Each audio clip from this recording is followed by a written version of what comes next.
Hi everyone. I noticed that a few of you had already submitted your Speech 1 topic ideas, and I wanted to make a few clarifications on the differences between Speeches 1 and 2 to help you as you narrow your topics.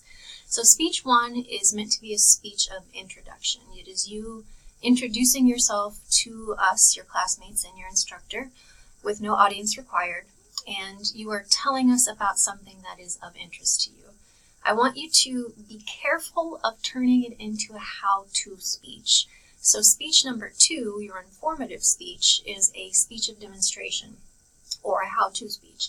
So you will be taking a topic that you are good at and you think people should or could benefit from knowing more about, and you will be essentially teaching us how to do that. So one of my examples would be how to pack light for travel. When I travel, I never bring a big suitcase, whether it's for an international trip or a short trip. I usually try to take a backpack, so I would show you how to do that. Obviously, I'm very interested in travel, so if I were to do my speech 1, my introductory speech on travel, I would probably walk you through when and how I got interested in travel, how many trips I've taken, some of my favorite trips, and what I believe travel gives me.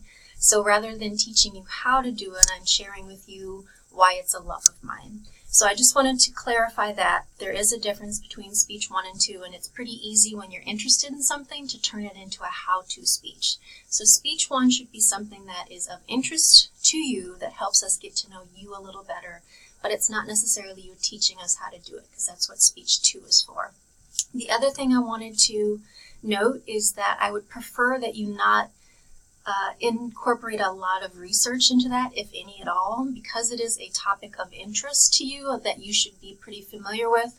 I don't expect and don't really want you to do research on this topic. Research will come later for speech 3, we're persuasive speech, but we have not yet covered how to properly orally cite citations and how to go about finding good sources, so I would prefer that you not use research for this first speech.